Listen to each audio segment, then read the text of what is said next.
Okay, so for this hour, we will look at how to check the results of how to do principal component analysis using R, and also to check to kind of like relate the output to the theory, yeah, so that you know what the outputs are. Okay. Okay, so for this we will use a built-in data set. R has many built-in data sets that you can use to do illustrations. Okay, so the simplest one is we're going to use the classical iris data set, right, which you can, so this is a data set where it's a classical data set collected like I think about 100 years ago, right, by some biologists.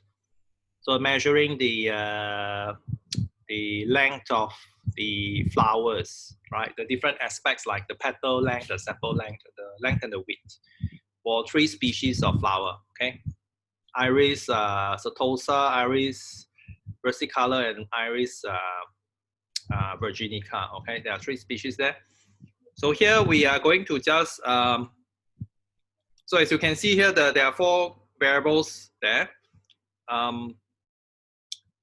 We can actually do data exploration and all that. So that one we'll do later, yeah. But if you do principal component analysis, the guess is that you basically, instead of 4 variables, you should be able to represent the data in just 1 variable. Okay, because all these flower measurements are highly correlated. So principal component analysis will compress this very effectively, yeah. Okay, so so before we do principal component analysis, so I want to make calculations of the covariance. Okay, I can calculate the covariance of the iris variables without the 5th.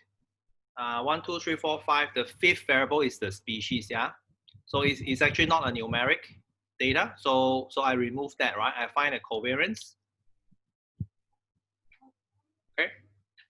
So you have this, yeah. Now,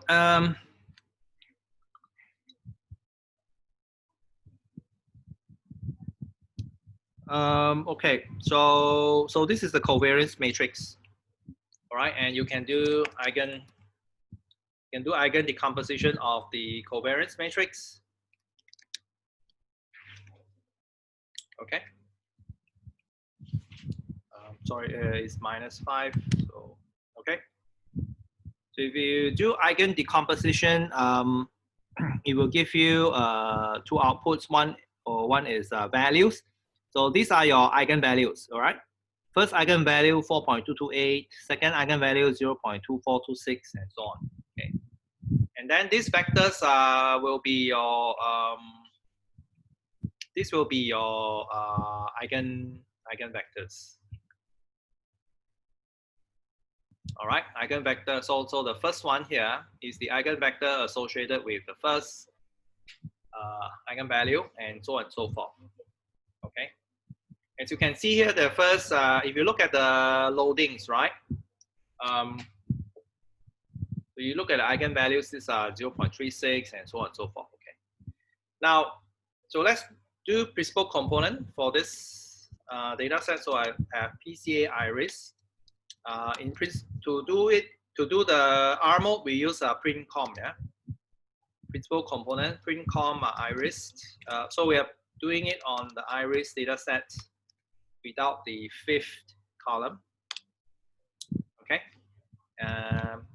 So then you type this PCA.iris. It just gives you some information like this, which is not very useful. Okay, so this standard deviations here, they are basically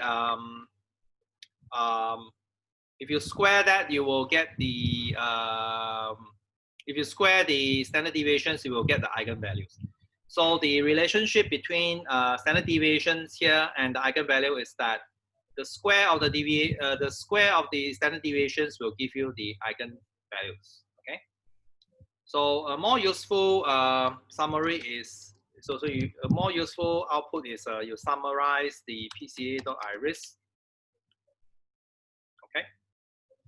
So here you'll see that you have 4 components, right? Four variables, so you got principal component 1, 2, 3, and 4. So the standard deviation here is the square root of your eigenvalue, right? Proportional variance, okay, is the variation explained, right? The proportional variation explained by the first principal component, see that 92%, yeah? The second one just 5%, and third and fourth are, of course, are very little, okay? The last row is the cumulative, right? Okay, it just accumulates the proportions until they become 1, okay? Now, in order to extract all the information about eigenvectors, eigenvalues, and all that from the PCA object, we use the command str. Str means structure. For any R object, you can type str to look at the structure of that object. And here it says that this object contains the following items, yeah? $sign SDEV is the standard deviation. Loadings, right? This will represent the eigenvectors, yeah? The loadings, it's called loadings here. Center is something like the centroid, yeah? The centroid of the, well, basically just the mean, right? The mean of the 4 variables. Scale is basically, here you are not scaling, you're not multiplying it by some number, right? So the scale is 1. So we are not doing that. N.obs is the number of observations. Now this scores is important. This will give you the principal component scores. Okay. So you see that it is actually a matrix of 150 rows and 4 columns, all right? And the others are not very important. So first we want to try to access the standard deviation, okay? So I will have PCA.iris standard deviation, okay? So I square this just to check with the result of, oops, I square this. Okay, previously I can find an eigenvalue. Okay, so you try to compare these values with from theory with this. Okay, and you'll see that it is actually slightly different. Anybody wants to guess why it is slightly different?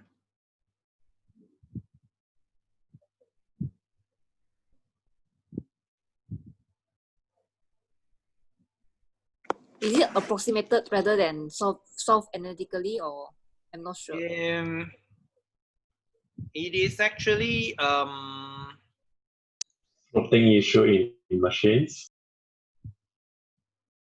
It's actually not a problem with approximation, because you can solve the equations exactly. So why is there a difference there?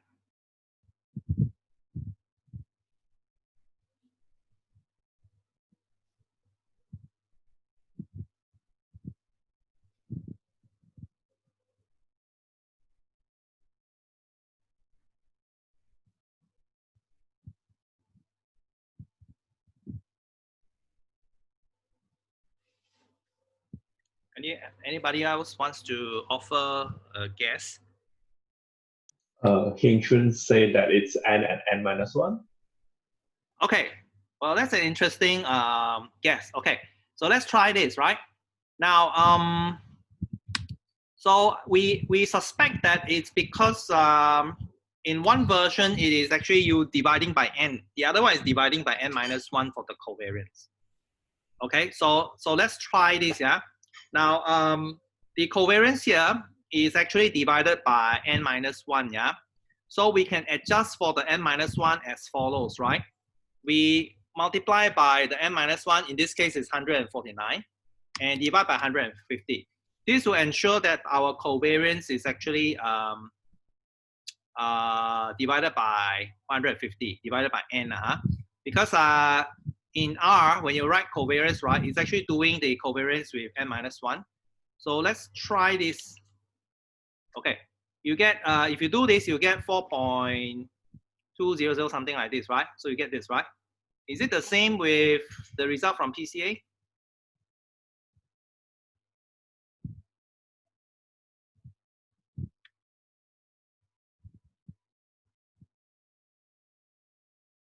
Right, same, right? You see here, right? From PCA, you get this, right?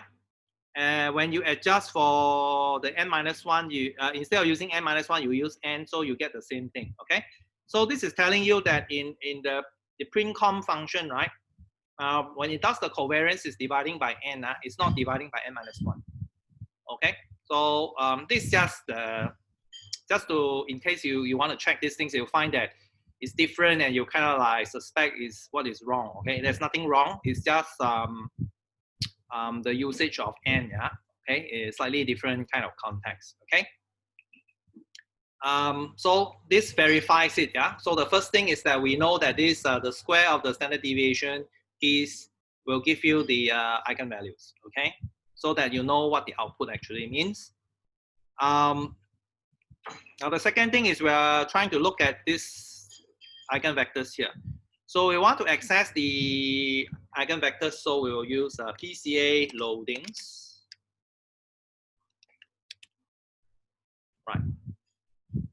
Oh, sorry. This is a different object. Let me go back to that. Okay. PCA.iris loadings. Okay. Okay. So you can see that the loadings are given here. If you want to access the loadings, I think you can access the rows. So this is like a matrix, right? In fact, you can access the, like if you do something like this, it will give you the first column, this column, yeah. Okay, the second column, third column, fourth column. This display here, that is when you first just type PCA iris.loadings, is a compact representation. So if the value is very small, it will leave it blank. Okay, which is basically telling you that the coefficient for that particular variable is too small, all right? But if you really want to insist looking at it, you can actually do something like this, right? You ask it to display. In fact, you can ask it to display all four. You can see the covariant, the loadings matrix here, all right? So you can check this against the result from the eigen function. Do you see that it is actually the same? You look at this result, right? With this result, is it the same?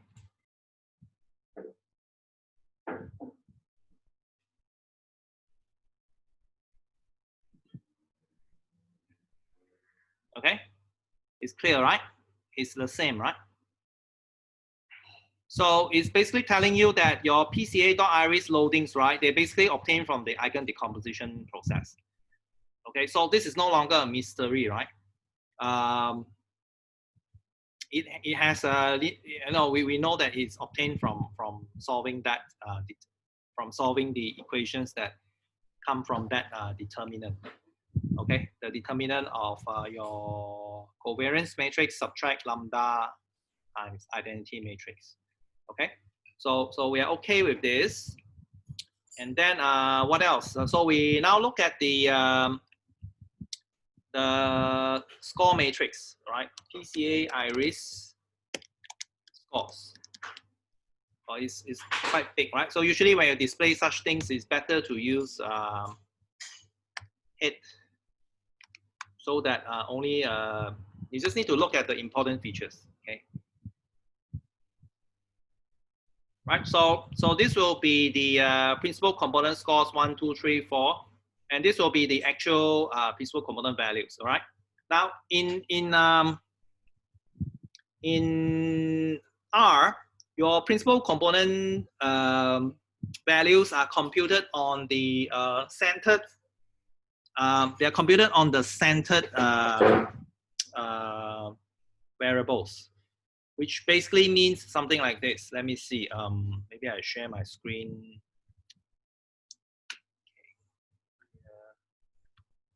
So in R, what it does is that in your data, right? So you have x1, x2, x3, and so on. Okay. So these are your samples, right? So maybe you have something like this: x11, x21, x31, right? Okay. It's x221, x22, x32, and so on. Okay. Now in R, right, it doesn't actually do the covariance matrix is actually not done on these variables. It actually first centers the variable. So basically it will center it like this. Right? So basically over here, right, you can average it, right? So basically it's like it takes this value and it centers it by subtraction, okay, for this column. And this one also the same, x2, 1 subtract x 2, and so on, right? There's a centering done first. Then only the covariance matrix is done on this. The covariance matrix is computed on this centered data, okay? Just to let you know. So actually, the centering is just to make it convenient, yeah, because then you have the positive and negative sign indicating towards the is relatively more or relatively less. Okay, let's go back to console. Okay, right. That's why you have the positive. Okay, you get the positive, negative as well from the loadings after you multiply. So okay, so once you have this thing, so basically then you can actually do pairs, right? PCA.iris. Well, since there are only four variables here, you basically can just do scores. Okay, it just come out like this. All right. So you see that these are your patterns of variation. Okay. Now, of course, this is So we cannot see the image actually. oh, you can't see. Okay, okay. Let me share that. Need to share the image. Can you see it?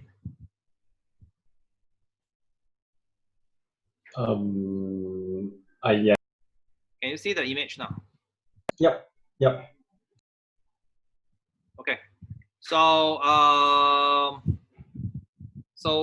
okay. So you get this kind of scatter plots, right? Clearly, you can see some kind of a clustering in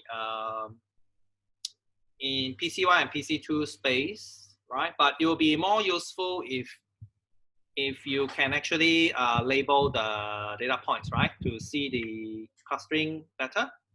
So for that, we will actually so we work with so we label that, right? Can you see my console? Yes. Okay. So here you just need to add the following. So you have because the sequence of the data follows the sequence of the iris data set that you have. So over here, you just need to put the PCH is the symbol. So this one, the color will put as, so you got 3 species, so you can use like red, blue, or magenta. Okay. And this part here, put a square bracket and class the iris. Okay. Okay. This should actually work. Share it with you.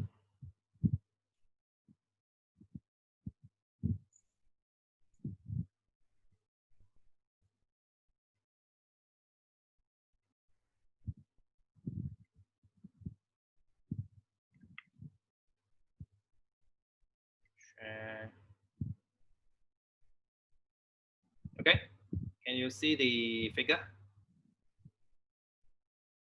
Yes, yes. Okay. So in fact, you can actually see the pattern of clustering very clearly, right? So the order, so the three colors, right, is sequential: red, blue, and magenta. So it will follow alphabetical order. Okay, your iris species.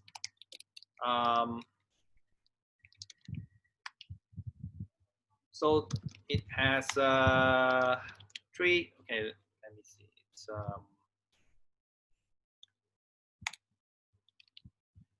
It's Setosa, versicolor, and virginica. The order is Setosa, versicolor, virginica. So your red, blue, and magenta, they follow the same order. Okay, red for Setosa, blue for versicolor, and magenta for virginica, right? So here you'll see that in fact, instead of using four components, you probably one is okay, but two maybe will give you, well, if you look at one basically already like if you split a line here, you basically can separate the three species already. Of course, there's a bit of overlap between species versicolor and virginica, right? They are more similar to each other. Okay, but this tells you that basically for your data, you use one, so you can compress it from 4 variables, compress it to 1 variable, okay? And what variable is that? So first principle component should be able to separate, right? So we can actually, in that case, we can actually make a histogram, right, of the first principle component, okay? So let's make a histogram.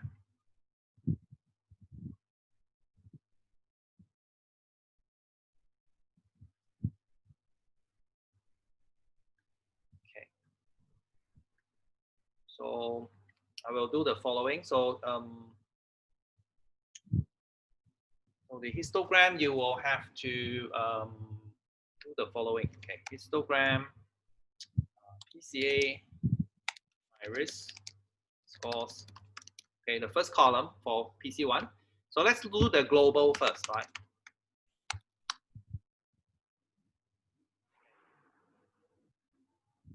To do the global histogram, you will get something like this.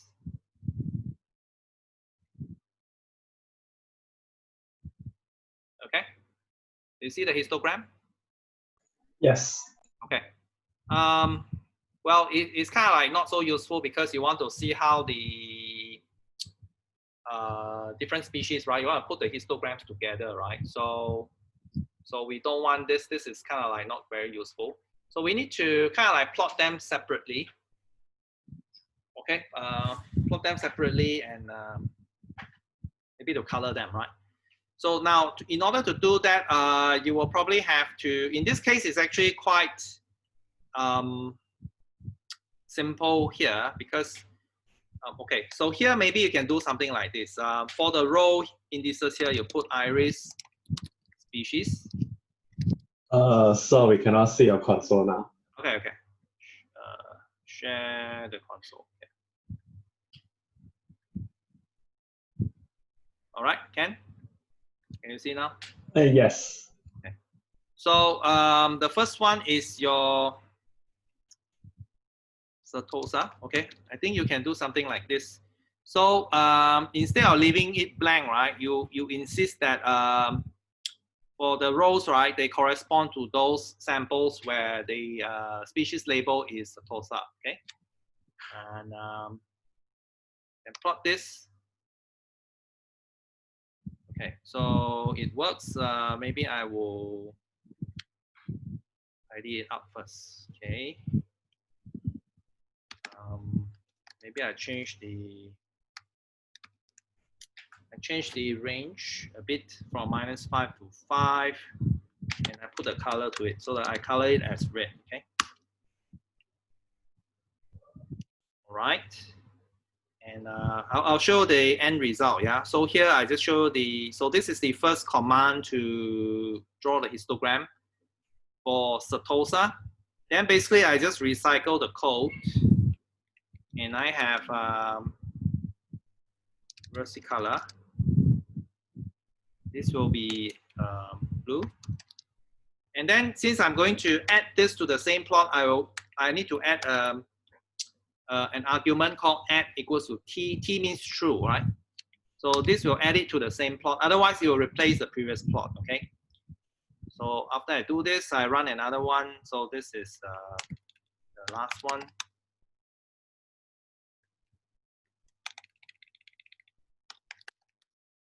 Sorry, Virginica, okay.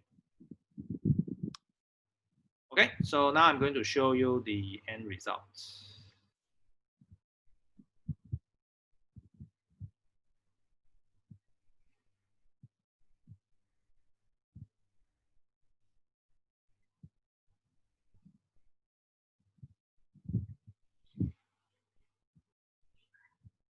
Okay, can you see the plot? Yes.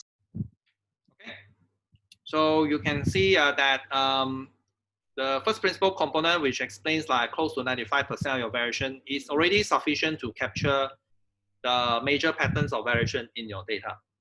Okay, you don't need other principal components are not that useful anymore. All right, they just basically are just noise. Okay, of course this is kind of like this is not very. This plot is good for a rough look, but if you want to present it as some kind of a report, it's still not very good, right? Because it's not tidied up, right? The x-axis is not properly labeled. The y-axis, well, y-axis is okay, it's the density, but the colors are kind of like the parts that overlap is actually not seen as an overlap, but it's kind of like covered up, right? So we need to change. We can actually tune this a little bit by doing the following, okay? So, so I'm going to go back to the commands, yeah?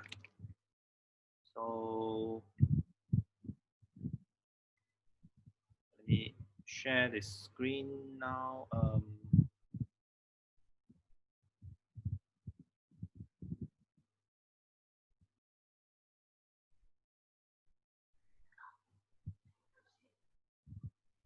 Actually, what do you see now, yeah? Nothing. Huh? You see nothing? Need to share, okay, share screen. Okay, do you see the console now? Yes. Okay, can you see the console? Yes. Okay. So now what you do is you go back to the plot. Okay, you go back to this part here. Okay, now over here, so this is coming back to at the beginning. So the color, right? The red, we can actually use what we call transparent color transparency.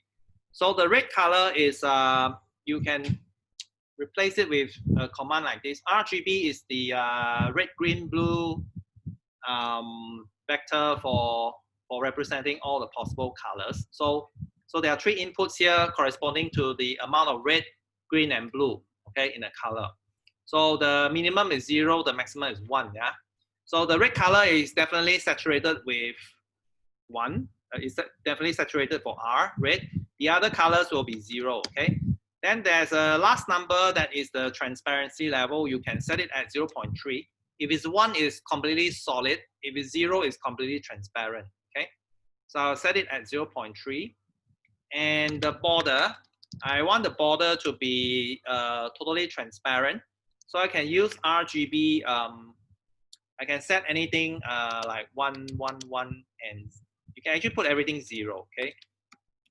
Doesn't matter because for the last value, if it's 0, it's totally transparent, okay? This one is for us to suppress the plotting of the border. So we have this one, we run, okay? And after that, we update the other two commands. So, okay. So magenta, okay, magenta. So let's do the blue one first.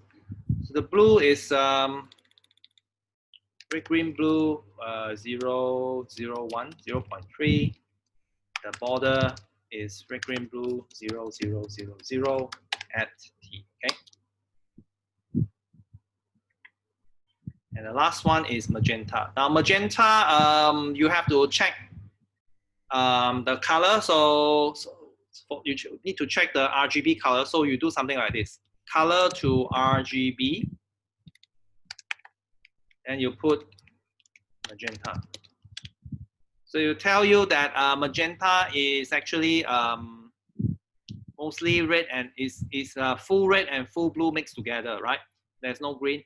So now this 255 is basically so you want to normalize it, so you divide by 255. The number of the integers representing color runs from 0 to 255. Okay, there are 256 numbers represented by 0 to 255. So you will, of course, so then, so your red will be 1 and your blue will be 1, right? So for the last one, so here you will do it like this. 1, 0, 1. And order. Okay. Okay. So now let's take a look at the results. Okay. So the result will be, share this.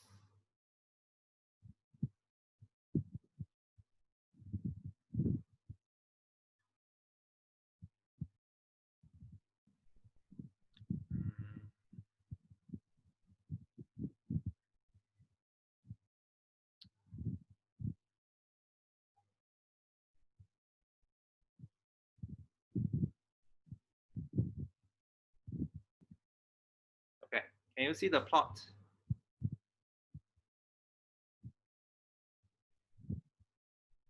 Yes, yes. Okay, so now you can see it's much better, right? The plot. You can see the overlap regions. Okay, so which is basically so you can see that there's slight overlap, yeah, between the versicolor and virginica. Okay, and so TOSA is by itself, yeah. The actual value of your principal component one doesn't really matter, right? Whether it's minus in the minus side or what doesn't really matter, because the point is just to show the clustering.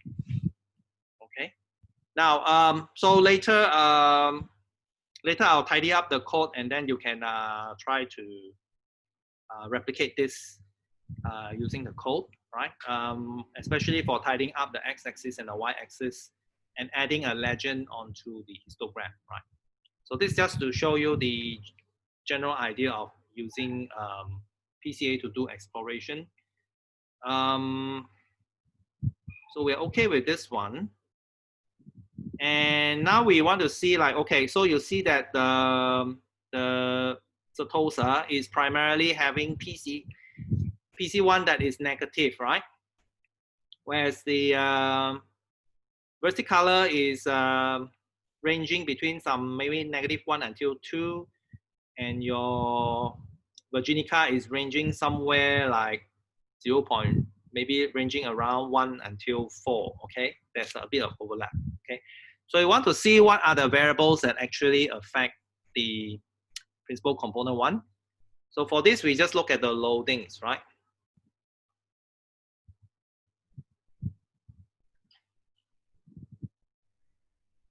So we look at the loadings. PCA iris loadings, just the first row, okay? So we see that the one that contributes a lot is sepal length, petal length, and petal width, okay? Sample width is minus 0 point something, so it is actually relatively unimportant, so we can actually ignore it. Okay. Now, if you look at this three values here, right?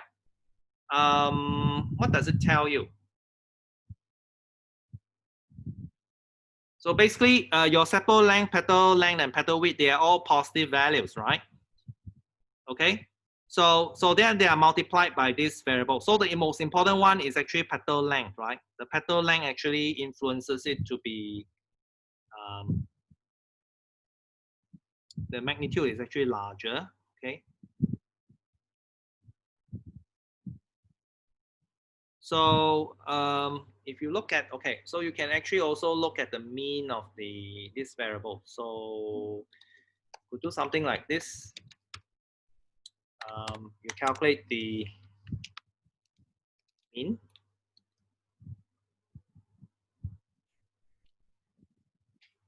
Right, so these are the mean of this variables. Of course, these are the global means, right? They do not, by right, if you have that several different categories, you should find a mean for each of the category rather than the global mean, right? Because that gets affected by it should be done according to species level, okay? But then again, this is basically because your principal component analysis is done using the global covariance matrix, right? It doesn't take your label into account when it does the covariance calculation, right? But still, it's quite useful, okay? Later, we will study another method that is similar to a principal component called linear discriminant analysis. That one, it takes the class label into account, right? And usually, it will produce clustering that is sharper than principal component if you use the label information.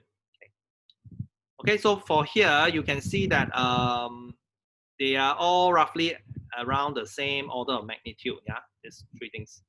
You have to be careful with sometimes principal component when your variables are not at the same order of magnitude. Like for example, some are in hundreds, some are in tens and all that. Then you have to actually normalize your data first before you do principal component. Yeah. But then in the iris case, you don't have to do that because the variables, they are more or less at the same order of magnitude. Okay. So basically, you can see that first principal component is basically a measure of size, right?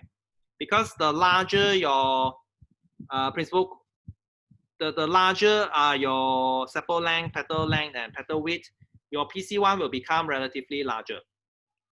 Okay. If it's on the negative side, that means it's relatively smaller. Yeah, it's relative to the average, which is telling you that from the ordination pattern that you saw just now, share the plot.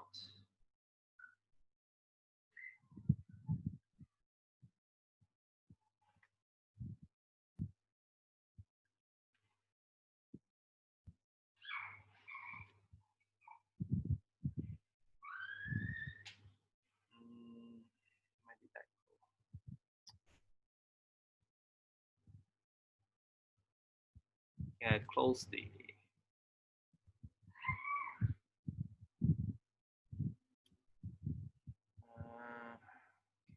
To run this again.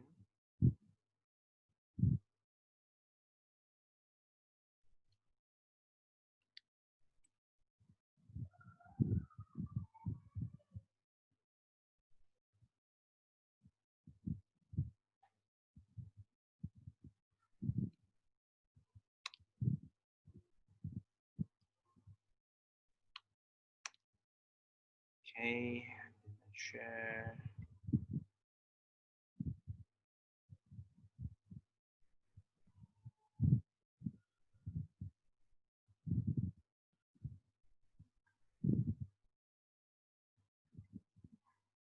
Share this. Okay. Can you see the figure? Yes. Okay. So you see that the setosa, right? So it's on the relatively so this PC1 that is negative is relative to the mean of PC1 for every sample. This is just telling you that it's relatively, so you, from this position, you will know that it's a relatively smaller flower compared to the other two species, right? Because it's PC1, which is basically a measure of size, right? Because it's the coefficients are positive, and your petal, sorry, your variables are also positive variables. Okay, so it will be, so the relatively smaller one will be negative, right? You will have a negative sign for your principal component. All right, so from here you can tell, first thing that is that this first principal component that summarizes the data is basically achieving the clustering pattern that you see here based on consideration of the overall size of the flower. Okay, which means if you if you do variable construction, right? Like let's say manual variable construction.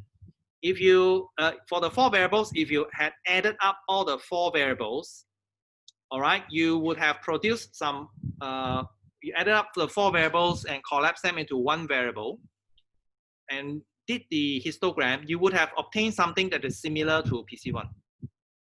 Okay, because in that case, your construction is basically almost the same as the PC1, which is measuring the size of the flower. Okay, but of course, since you are just constructing manually like this, it's usually not, it's not optimized, right? It's like a kind of like a rotation, but the rotation is not optimizing the amount of variation in the data. So it will be slightly not that good compared to the first principal component in this case. Okay. So the other thing that you can do is to look at the principal component. There's actually a plot called the, let me share this again.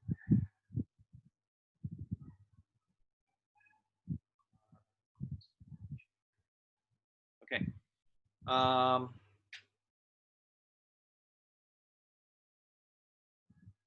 A biplot. Okay.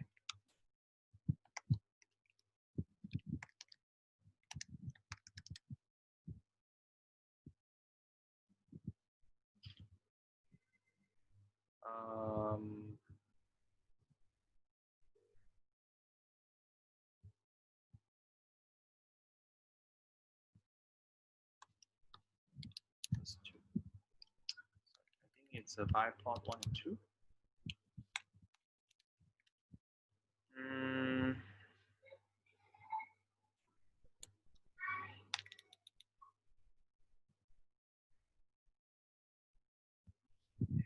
Oh, okay, okay. Sorry, it's just PCA biplot. Biplot the PC. Okay. So the biplot actually is also another important visualization for principal component results. So I think you might need to share the screen. Yeah, yeah, I am doing it now. So let me see this one. Okay, can you see it? Yes. Okay. So this is the biplot, and the biplot basically is showing you the same pattern of in the pairwise plot that you saw just now. It basically is just doing something like this, right? You can see that this is component 1 and component 2, right? So PC1, PC2.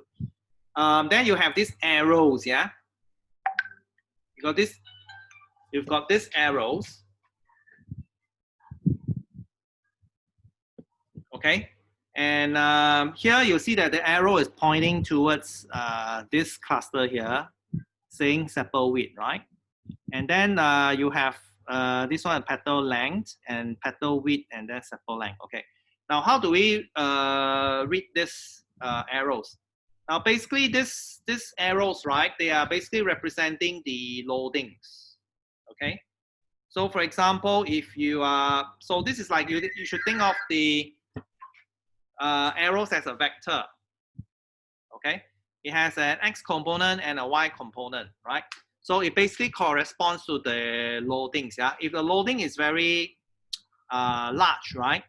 The arrows will stretch very large, which is indicating its effect, yeah?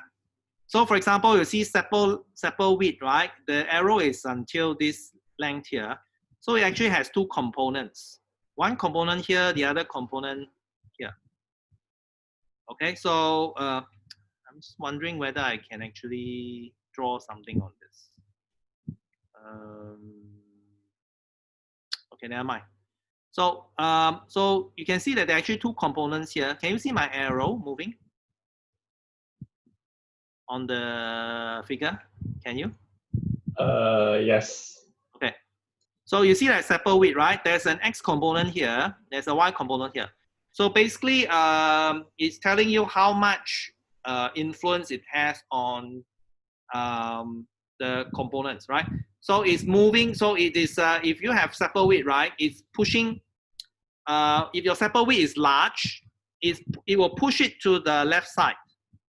Okay, it will push to the left side a bit, and it will push down a little bit, right? Whereas if you look at the petal length here, the petal length is very strong in this direction. That means all the samples that are very high in petal length, right, they will get pushed to the right-hand side. And whereas those with short petal length, they will get pushed to the left-hand side.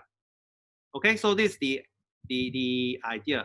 The petal width you probably can't show is too short. Is actually somewhere just around here. All right, and then this one, the sepal length is pushing in this direction as well. Okay, so you notice that just now the loading for sepal width is not important, right? Because its PC1 loading is negative, right? That's because it's too short, you see, so it's actually omitted. So now you know that the petal length, petal width, and sepal length, they are pushing towards the right-hand side, okay? So any sample that has high petal length, high petal width, and high sepal width, they will be positioned on the left-hand side, all right?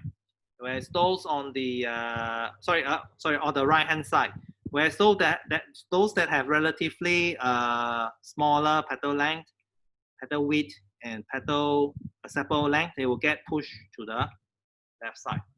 Okay, so then the pushing towards the along the component 2 is mainly due to the effect of sepal width and sepal length.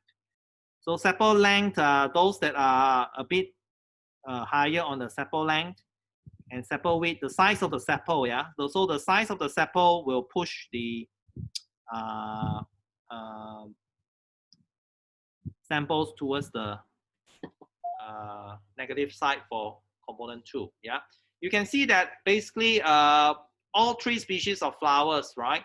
The size of their sepal actually overlap a lot, right? For all 3 species of flowers, they have the same. They have the same kind of variation for the size of the sepal. The size of the sepal is indicated by the sepal width and the sepal length, right? You can see that they spread around this axis more or less around the same range, okay? But the petals, these 2 species, right? The 2 species here are actually larger, okay? So you can actually use the biplot to help you interpret the meaning of the axis, right? In addition to looking at the values themselves, okay? The values of the loadings. So the biplot is actually a very useful aid to complement the interpretation of the loadings. So just one question, right? So for this particular plot, is it possible to have a different direction like what you are having right now? Yes, it can flip. Okay. It's just it can actually flip. Like for example, the positive side becomes so all the values in the negative flip to positive. Yes. Yeah, it can. Yep. Again, because like I said, because it doesn't produce, the eigenvectors are not unique. So I'm sure like if some of you do this, right, it will flip. Yeah, I'm flipping upwards. Yeah. Yeah, it's just flipping upwards. It doesn't matter because this is just relative, right? The plus minus direction is basically just a relative thing. So it's not absolute. So so you bear that in mind. All right. Some of you, when you plot this biplot, right, your sepal width will not go here. It will flip to the other side. It's just flipping. But then again, that doesn't affect your interpretation at all because it's just a case of treating one side as left, the other is right, and vice versa. Okay. The important point is that you're looking at the difference. Okay. Okay. Okay. So this is a classic example of applying principal component to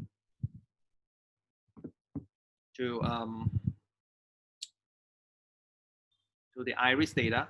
So now we will move on to another data set, which is the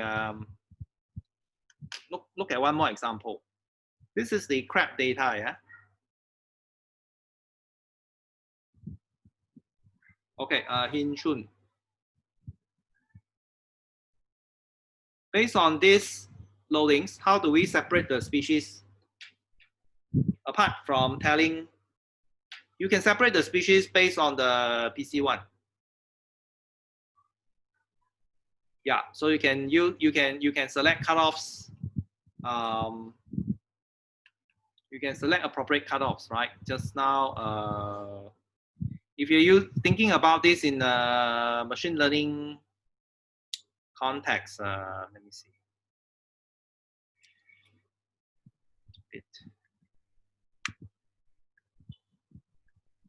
Just now, maybe I go to the whiteboard. So just now you saw that.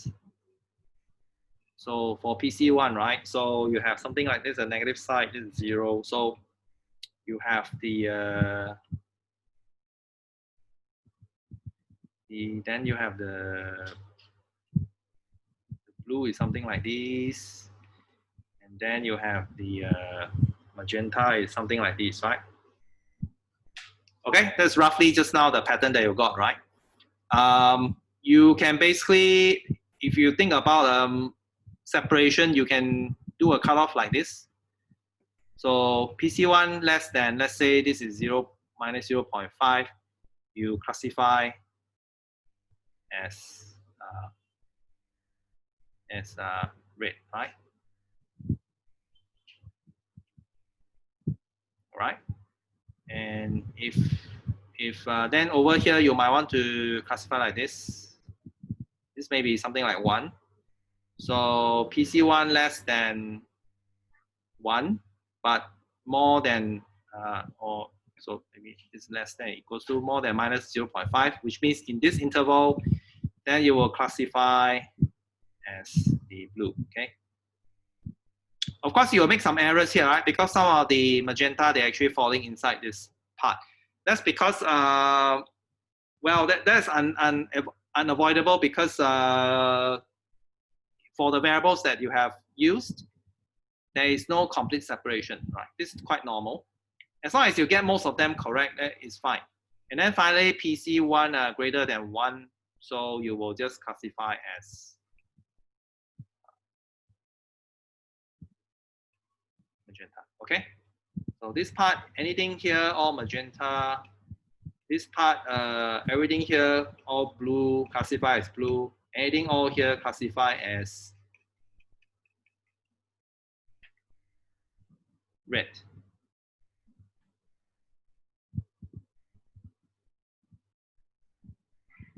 Cannot relate to the scale of the original variable. Well, yes. In this case, if you want to relate to the scale of the original variable, there's another way to do this directly using decision trees. PC1 is using principal component is basically just one of the ways to, if you care a lot about the interpretability of your variable, then using principal components to do separation, right, classification, well, you will actually lose the interpretation, right? Because it is hard to sometimes actually know, because your principal component one is basically a kind of like a measure of size, right? But then it's kind of like mixed up together, right? All the variables, okay, the petal length, petal width, sepal length, sepal width, they're all added up together. So you just have it's just then it becomes just like a concept, right? So there are some pros and cons with using principal components to do classification. Most of the time, sometimes if you are dealing with very highly complex data, then there's actually no, sometimes it may be the way to do it, because if you only care about prediction outcome, then because you see the principal component allows you to do compression of your data, you see, which if you don't do it, you may have too many variables to deal with. So so maybe this is just an illustration. It doesn't mean that you should use PCA to do this kind of problems all the time, but it's just showing you that you can actually use it for this particular problem, okay? I think PCA is better fit with dimension reduction instead of feature selection. Well, it's a very versatile tool. So primarily it is for dimension reduction, but people have also found that it can be used for feature selection. So that's why it's such a nice tool to have, because it is first created to do something, but then people figure out that it can be repurposed to do other things. So that makes it a very useful thing to learn.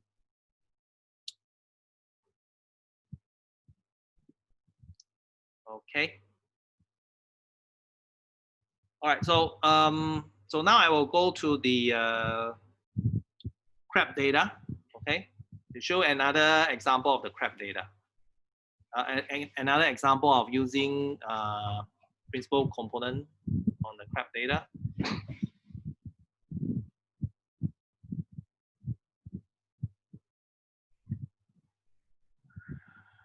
So screen share.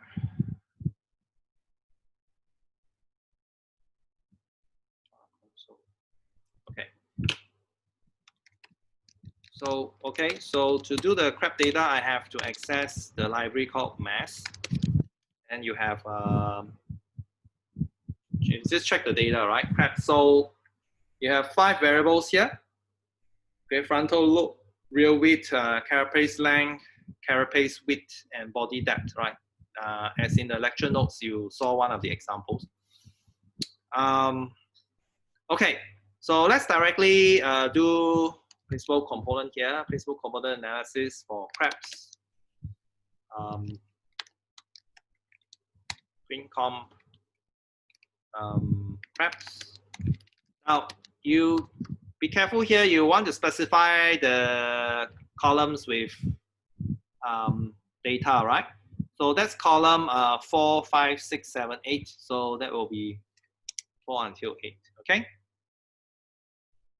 And over here, I think you roughly look at the order of magnitude here. So they seem to be, they don't differ too much, right? So you can keep this. But of course, if you want to use the correlation matrix, you can type core equals to true. Okay.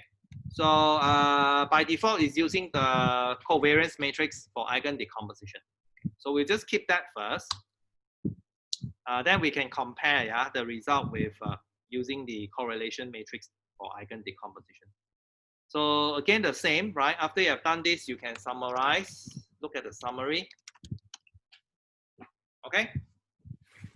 All right. Over here, you'll see that first principal component already explains 98% of the total variation. Wow.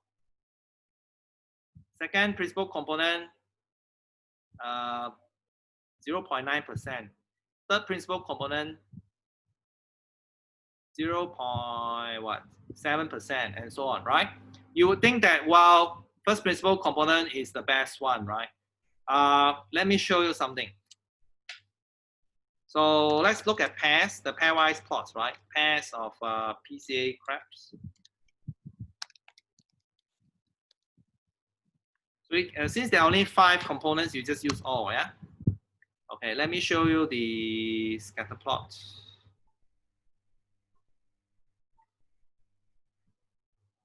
Okay, can you see the scatter plot?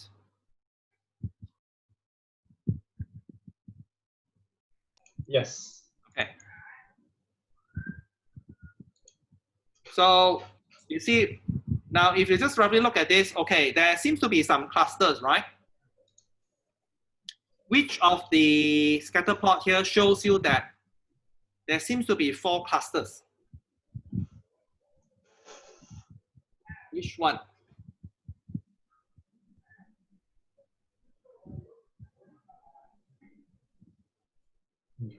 Component 2 versus component 3.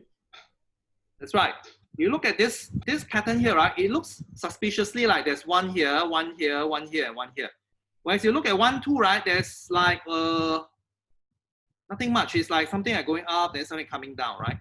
Whereas this one seems like there's more like compact things, right? So to really know this, then we have to stick the labels to the samples, right? To visualize. Okay, so now we're going to stick the labels there.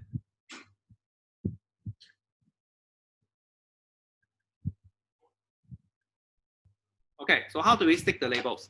Now remember here, there are 4 possibilities here because you have your species, yeah?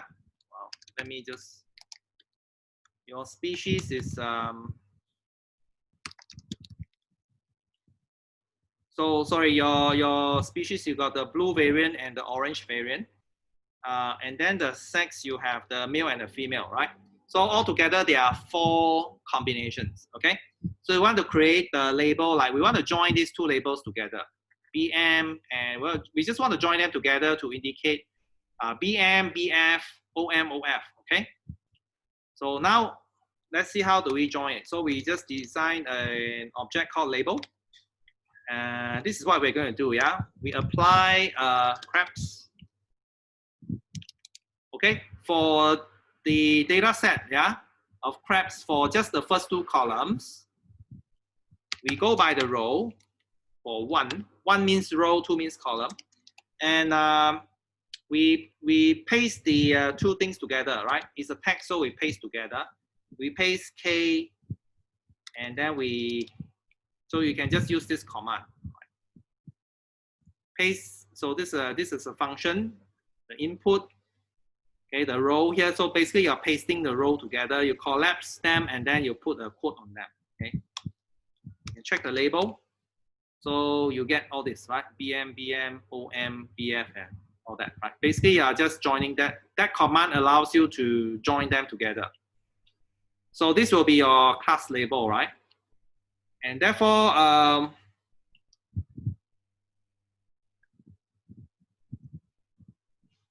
so when you do the pairwise plots, again, you can put the colors. So just specify 4 colors. So the order of the color will follow the alphabetical order. BM, BO, sorry, BM, BF, OM, OF. Sorry, OF, OM, yeah. The order, they follows the alphabetical order. So the first one, maybe I just put blue. The other one, maybe I put something similar, maybe purple. Then the next one I put orange and maybe red, right? So the grouping of the color. And so this one I'm class as vector label, okay?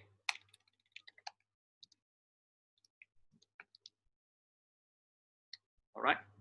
So, and then I specify my plotting symbol as solid. An extra. Okay.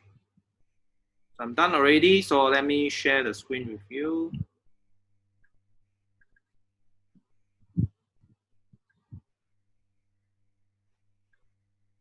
Okay, can you see the plot? Yes. Okay. So now you can see it more clearly, right?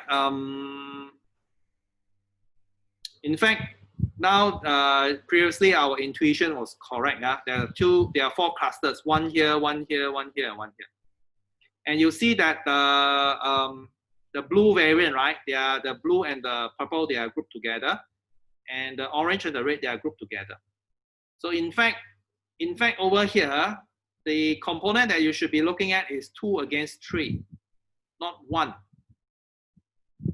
And this seems very puzzling, right? A lot of people will say that why, you know, doesn't theory say that the first principal component explains most of the variation? All right. So if you look at 1, right? Okay, it kind of like, okay, if you see 1, right, what do you actually see? You see that for the different species, right, they all have some, they're kind of like overlapping a lot, right? Okay. So most of the variation, yes, there is some variation on component 1, but they are overlapping. It's when you're looking at 2 and 3, right, you can actually find the space where they actually cluster. Even though the amount of variation explained is actually not the largest one, okay? So to fully understand that, we have to look at the loadings.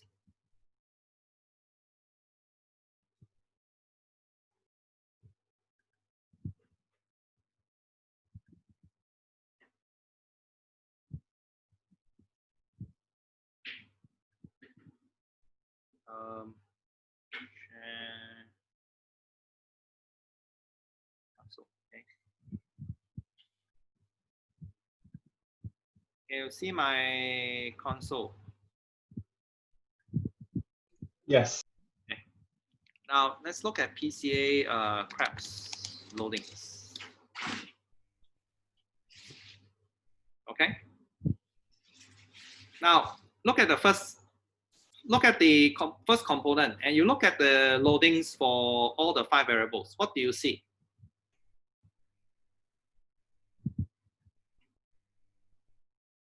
In fact, actually, you see that all of them are negative, right? So it's possible that if somebody else runs this, you might get all positive, right? It's just like it can flip the plus and minus, okay? Now, if you look at 1, right? What does this tell you? If your crab is actually a very large crab, right? What will your principal component 1 value be?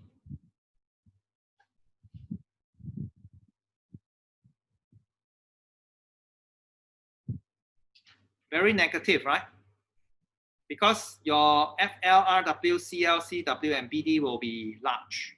So then after you multiply with these values, you become even more negative, right? Because the coefficients are negative, right? You sum them up, becomes a large negative value. If the crab is smaller, right? Then FL, RW, CL, CW, and BD will be smaller, but then it will still be a negative value. Okay, it's just relatively less negative. Okay, so basically, what does this tell you? Principal component 1 is primarily measuring what?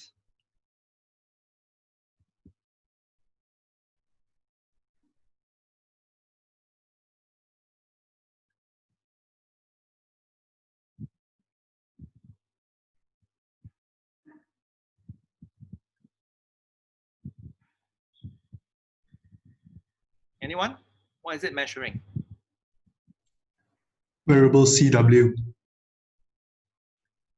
Variable CW. We look at all the loadings. They are not small. What is it measuring? When you basically are adding up everything, right? FL, RW, CL, CW, and BD. Purely the magnitude. Sorry? Magnitude of the variables itself. Yeah. So what is it measuring?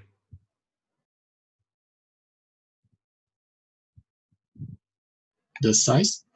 Right, the size, right? Because if your crab is very large, right, all these variables FL, RW, CL, CW, BD will be large. So then when you multiply with all these coefficients and you sum, it will be a very large negative value. So the smaller crab, they will have a relatively smaller well, relatively less negative PC1. So your PC1 basically is just measuring size variation. Okay, and then from the plot that you saw just now, right? All the 4 groups of crabs, right? Their sizes are overlapping with each other, which means based on size alone, right? You cannot tell whether it's belonging to any of the 4 clusters. Their size, they don't have a very clear cut like size variation that distinguishes it from one another. And this is actually quite common situation in biology, where sometimes size can separate the male and the female, but sometimes there's not much difference between the male and female in terms of size. But again, in this case, your size variation, although it's dominant, right? Is the dominant variation in your data, the size variation, but it fails to be useful for separating the 4 classes. And we saw just now that component 2 and 3 are more important, right? Okay, so you look at component 2. Component 2, basically, you have FL, RW, and PD, right? These 3 are negative, but CL, CW are positive, okay? Whereas component 3, the negative part are what? RW and CW. The positive parts are FL, CL, and PD. Okay. So basically, your component 2 is a contrast. We call it a contrast. It's contrasting the FL, RW, and PD against the CL and CW. Okay, it's like a contrast. It's like comparing, right? So the crab that is actually larger for the carapace, CL and CW, they will have a more positive PC2. Okay, if their CL and CW are relatively larger than their RW, then their RW will be small. So a small value multiplied by minus 0.865, it will be a small negative value, plus a large positive value from CL and CW. So you can tell that component 2, right, is actually, if the component 2 is large, that means this crab, right, it has a larger carapace length and width compared to its real width. Okay, and for component 3, is basically a contrast of CL, FL, and PD. Okay, so so in this case, the crab that has higher PD, all right, and higher FL relative to the real width, yeah, so they will also have a more positive PC3. Okay, so basically the key here is your real width, yeah. You see that the real width here is contrasted against the other variables. Okay, and let's look at the plot again.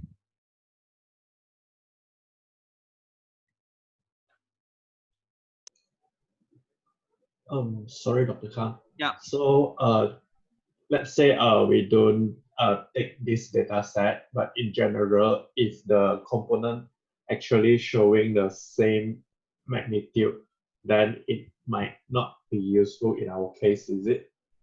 So we should look for something that having some contrast so that we would understand like what is the important variables inside component. Okay, yes and no.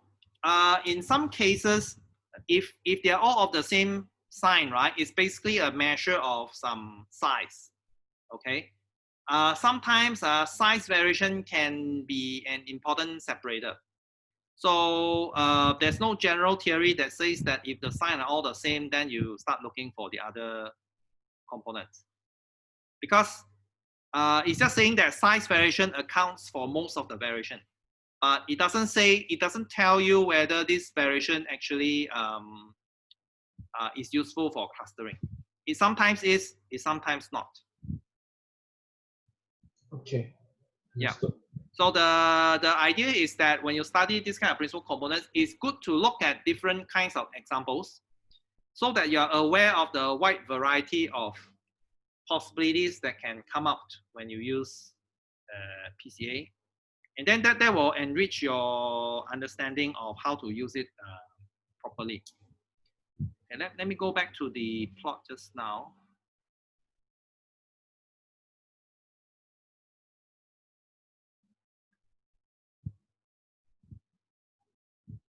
And I closed it.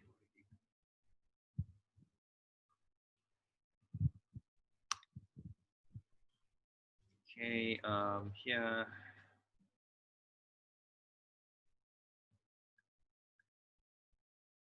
Okay, so going back at the plot here now. Look at component 2, right? Component 2 is basically, so you look at component 2. So you find that some of them, where's the female? Yeah, so you have BF and BM. So BF is the blue, right? The blue females are here. Then the OF is the orange, right? So the blue and the orange are, you see, the blue and the orange are, they are component 2, right? They are actually more negative. Okay, which means their real width is actually relatively higher than their carapace length and carapace width. Okay, which is consistent with the plot that I showed you before on variable construction, right? Where the is contrasting is the construction I use the real width, all right? And the females tend to have larger real widths because they need to lay eggs, okay, compared to the rest of their body. So this axis component 2 is consistent with that observation. You can see here, yeah. Your blue and orange are the females of the different variants. They are on the negative principal component. Okay. For separation of your component tree is pushing like this, right? So basically that is component tree may be just useful for, there's a lot of overlap for, if you cut off here, right? It's pretty good for separating the red ones, but then the other three groups are actually kind of like mixed up together, okay? So a component tree is actually,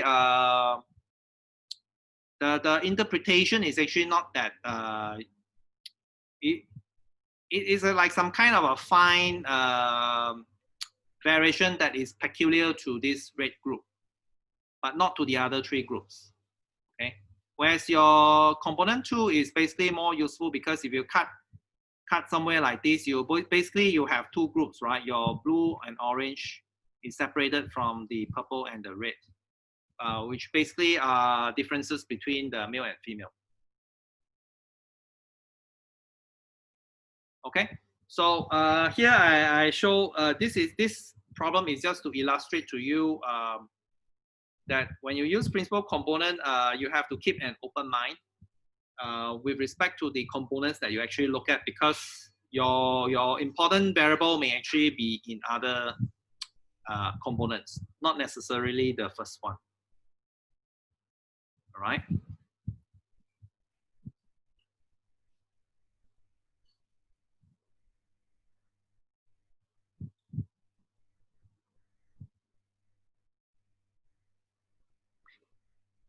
In fact, if you look at component 2 and 3 here, right? So you possibly, if you want to use a decision tree, if you want to make thresholds, right? You can cut one line here.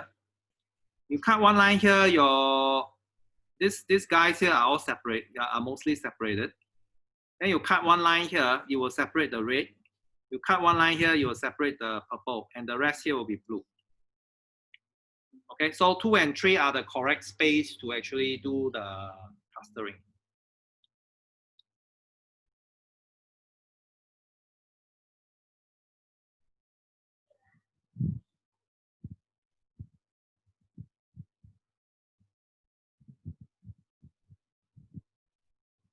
Okay. Okay. What time is it now? Okay, so we are almost 9:30 now. So so don't worry. I will later post up the codes for you to so that you have the code. You can actually recycle that those codes for other kinds of visualization. All right.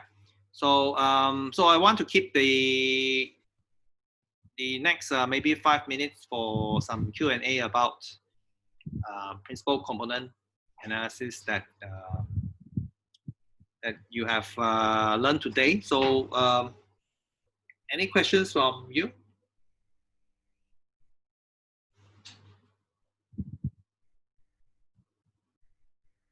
Not at the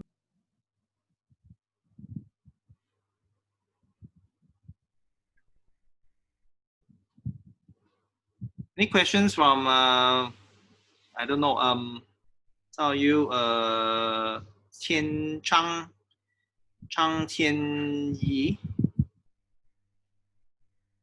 Qianyi, are you here? Yeah. Do you have any questions? For now, no. I'm trying to digest all these things.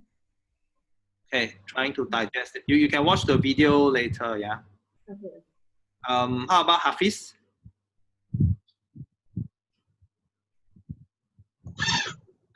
I don't really have any questions at the moment. Do you understand what I tried to say? Yeah, I think I kind of get most of it, but I still need to digest pretty like much of it. Okay, that's pretty okay. Ruby? So far, no question, Doctor. Trying to digest. Trying to digest. Have you come across principal component before? No, I will watch the video again. Okay, first time. Yeah, first time. How about C Kim?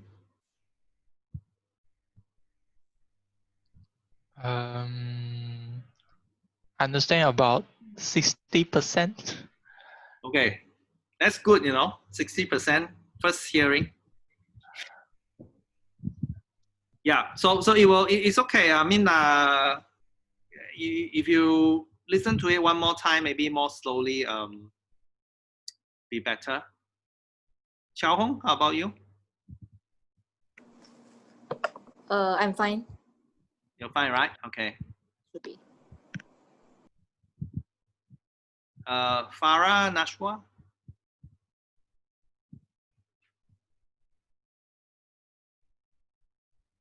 Farah?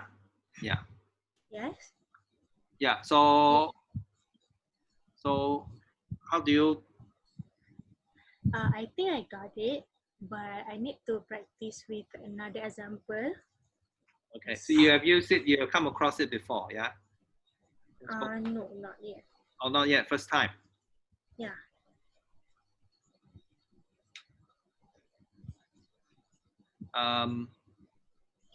Who else? Suchi? Suchi, okay? My connection tonight is not very good, Doctor. So I'm getting logged in out several times. So I might need to watch the recording. Okay. Connection. Ziyun. Chao Ziyun. So far, no question from me. You've come across principal component before? No, this is my first time learn about principal component analysis. Oh, okay. I guess a lot of people, yeah, first time, yeah. Yeah. Okay, but do you get the concept? The basic concept, yes, but I need to digest. Okay. Basically, I think the rotation principal component as some kind of rotation is actually conceptually easy to get. I think maybe the part that you might need digestion is how to interpret the loadings, right?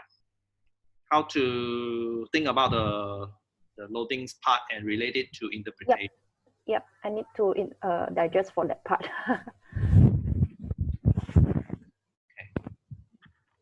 Dr. Kang, I just need to confirm my understanding.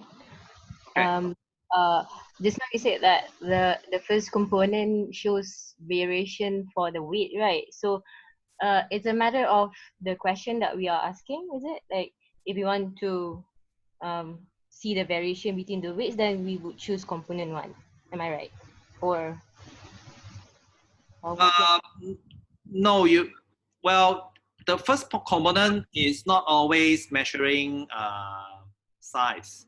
Oh yeah, the size. Okay, sorry. Yeah, it's not always measuring the size, but in a lot of situations, it actually is a measure of size. Like it usually, from experience, it's always been the case that your first principle component, the loadings, right, will all have the same sign.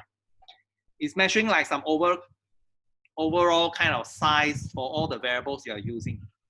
But that's not always the case. In some cases, your first principle component can have a mixture of positive and negative loadings. So yeah, it's not always the case. It's just that for the two examples that we look at now, it's so positive. It's all of the same sign. So you have to actually check the loadings, case by case basis. Okay, so you have to pay attention to the loadings and not just this plot. Yes, you have to check the loadings. All right, thanks, doctor.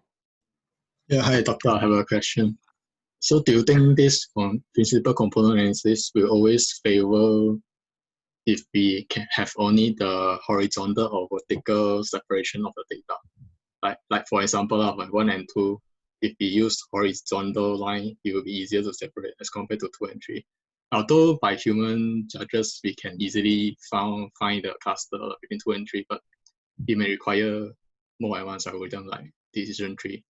So do you think the PCA will favor the easiest separation of the data itself? I'm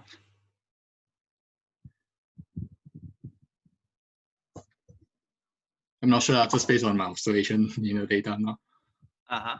Yeah, it seems like if you can only separate the data by using the horizontal line or vertical line, 1 and 2 is better.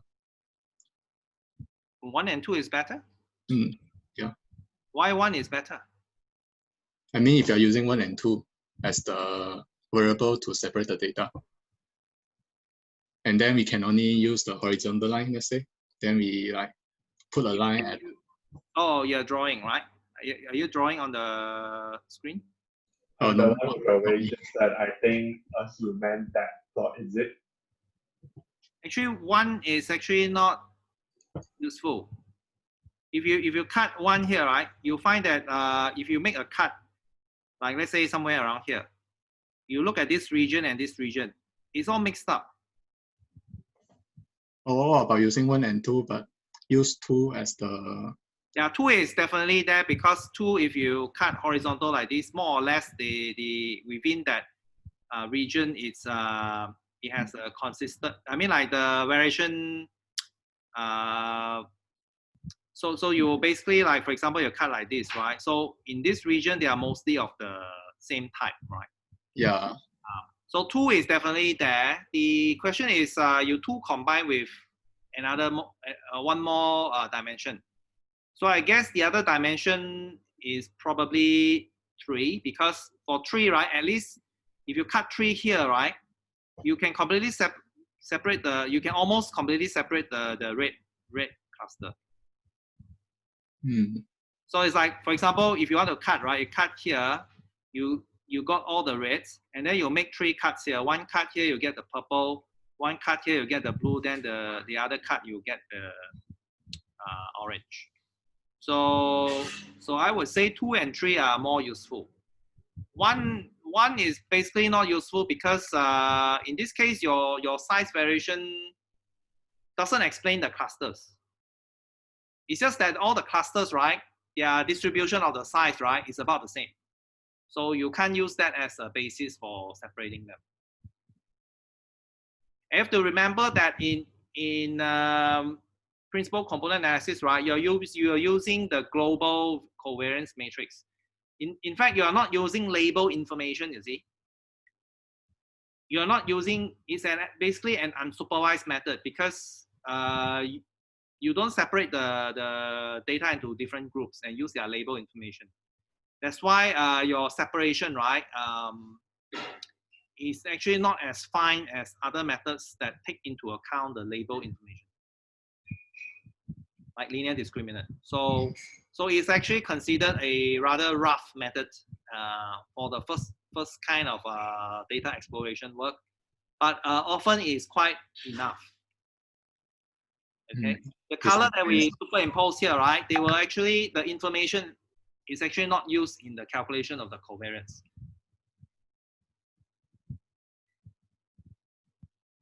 Because in the covariance matrix, you notice that we didn't do any separation of the according to groups, right?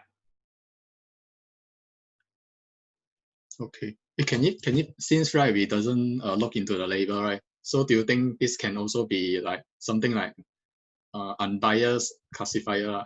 I mean, like let's say 2 and 3 actually should be. I'm not sure. I mean, if people label the data wrongly, it can happen, right? But the variable itself doesn't tell the wrong story. So if you're using the component analysis, we can maybe potentially see what are the labels that could be wrongly identified. Well, since you don't make use of label information, therefore, if there's a lot of error in your labels, then of course you are avoiding those errors, right, from going into your analysis. Yeah. But if your labels are all correct and you are not using the labels, then your result is not optimized. So, but then people, when they use PCA, right, they use it as a frontline, kind of like a first level kind of method. They're not concerned about like all these issues. You see? They just do it and have a look first to see whether there are any, whether the data is worth exploring further or not. If you have variables that are good for separation in your data, right, chances are when you do principal component, you will be able to detect some clusters. If you can't, right, if your principal component gives you like all kinds of like all a messed up kind of a ball of data points, then you know more or less that there's no hope for your data to find any clusters.